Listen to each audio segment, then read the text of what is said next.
आ रहे हैं, हर ब्रांच में वही तकरार है, तो वो बंदा चोर है ना। तो आप मुझे बताइए, नॉर्मल चोर को आप बिना उसके उठाते हैं कि नहीं? आप अभी क्यों नहीं उठाते? इतने लोग जो है,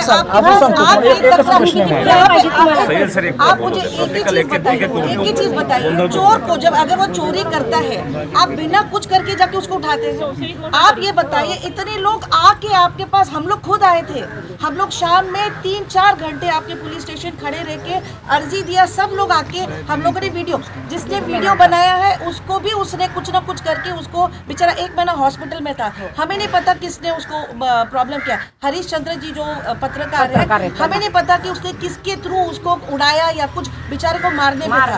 आज जो है ना वो हॉस्पिटल में हाथ बंधा हुआ है अभी, और क्या और बताया आपको सर? दूसरी गोष्ट, जब चोर को उठाते हैं,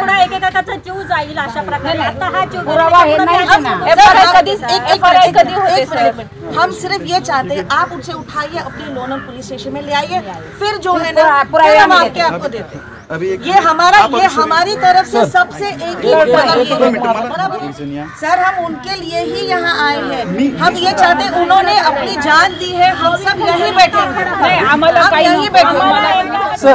सर मला एक सांगा, एखाद्या आरोपावरती FIR दाखल आहे आणि तो आरोपी त्या एरियामध्ये खुलेआम फिरतोय, हे आपल्यासाठी अभिमानाची गोष्ट आहे ना? अजिबात नाही। मग बारामतीमध्ये पोलीस देऊ शकतात, ह्या प्रश्नाचे उत्तर मी नाही देऊ शकत। कॉमन गुन्हा आहे सर। बारामती अपने पास वायरलेस है, अगर आरोपी अगर जहाँ पे भी होता है, आप वायरलेस से वहाँ कहते हैं आप उधर पुलिस स्टेशन पे बोलिए, उनको बोलिए कि लेके आए, तो हम वेट करेंगे। आम्ही वेट करतो। आप अगर आम्ही बॉडी घेतो पण त्याला अटक करू शकतो, आम्ही वाट बघतो। सर, हमें इतना पता है कि वो इंडिया के बाहर जाने वाला, उसका आप क्या करेंगे? विजय माल्या गया, सब इसको तो महाराष्ट्रात नाही बोलू शकत। फक्त एक काम करा साहेब, बॉडी ऐका, 1 मिनिट, बॉडी ठेवण्याची व्यवस्था करा, कोल्ह्याच्या बॉडी ठेवण्याची व्यवस्था करा, आणि दुसरी ऐका, दुसरी गोष्ट त्याला अटक करा, मग आम्ही आमची बॉडी ताब्यात घेतो। लवकरात लवकर तो तुम्हाला नाही सर, काहीतरी करा ना।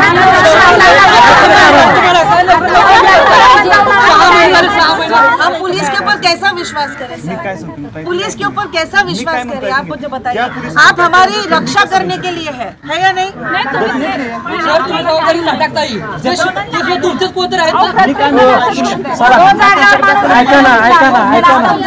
हो साहेब, अविनाश जानकर आणि स्मिता जानकर हे दोघं जण श्री लक्ष्मी नारायण महिला महासंघ पुणे, शिवजित मुद्रा मल्टी स्टेट कोऑपरेटिव्ह बँक या संस्थेचं काम करत होते।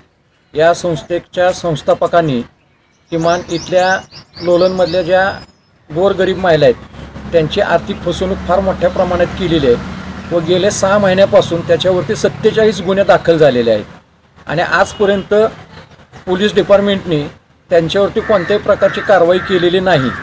जर शिवाजी डमदरे यांना 2 दिवसापूर्वी अटक जर झाली असती तर परवा दिवशी अविनाश जानकर यांनी विष घेतलं आणि त्यांचं काल सायंकाळी 6:30 वाजता निधन झालं। 6:30 वाजता निधन झाल्यानंतर त्यांची बॉडी शासकीय रुग्णालयात म्हणजे लोलन शासकीय रुग्णालयामध्ये रात्री 12 वाजता आणली गेली व PM साठी ही बॉडी इथं ठेवलेली आहे। PM जे हॉल आहे किंवा PM जी खोली आहे त्याला बाहेरनं कुलूप लावलेलं आहे आणि ह्या दवाखान्यामध्ये वास्तवता अशी आहे की या ठिकाणी कोणत्याही प्रकारचा डॉक्टर, कोणत्याही प्रकारचा कर्मचारी किंवा कोणत्याही प्रकारचा सिक्युरिटी गार्ड किंवा आम्ही जाऊन कोणाला तरी काहीतरी विचारावं एवढी सुद्धा व्यवस्था ठेवलेली नाही। मग ही शासकीय यंत्रणा दाखवण्यापुरती केलेली आहे का लोकांना मदत करण्यासाठी केलेली आहे, हे मुळाशी जाऊन आज आम्हाला कोणाला तरी विचारावं लागतं, पण हे विचारायचं कोणाला हेच आम्हाला कळेना। म्हणून आजची जी सत्य परिस्थिती आहे हे आम्ही तुमच्या समोर मांडत आहोत। याच्यावरती आपण गांभीर्याने निर्णय घ्यावा व जे अधिकारी आहेत ह्या अधिकाऱ्यांना या पदावरती कामासाठी राहण्याचा अधिकार आहे का, हा एकमेव प्रश्न माझा आहे। दुःखद निधन झालेलं आहे त्या संदर्भात त्यांची बॉडी PM करण्याकरता या शासकीय रुग्णालयात आणलेली आहे, परंतु इथं कुठल्याही प्रकारची व्यवस्था नाही, कुठलाही अधिकारी इथं उपलब्ध नाही। आम्ही रात्री 12 वाजल्यापासून या ठिकाणी आत्तापर्यंत बसून आहे, पण इथं कुठलीच व्यवस्था नाही। नक्की आम्ही आता दात कोणाकडे मागायची हा महत्त्वाचा प्रश्न इथं उपस्थित राहिलेला आहे। तरी प्रशासनानं ह्याकडं लक्ष द्यावं. नक्कीच ही लोकशाही आहे का हुकुमशाही आहे या संदर्भात खरंच या लोकांनी दखल घेणे गरजेचं आहे. तसेच या आत्महत्येला शिवजी समूहाचे जे संस्थापक आहेत शिवाजीराव डमढरे हे जबाबदार आहेत.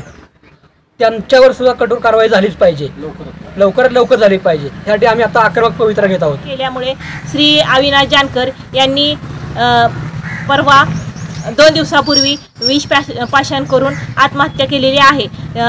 ज्यावेळेस त्यांचा प्राण जात होता त्यावेळेस मी तिथेच होते. त्यांनी जाता जाता असं सांगितलं की मी शिवाजीराव डमढरे यांच्या त्रासाला कंटाळून व महिलांचे पैसे न दिल्यामुळं मला खूप वाईट वाटत होतं. त्या महिलांचे दुःख मला सहन झाले नाही, त्यामुळे मी हे विष घेतलेलं आहे. अवघडे ताई, तुम्ही हे सर्व लोकांपर्यंत पोहोचवा असे सांगून त्यांनी स्वतःचे प्राण सोडलेले आहेत.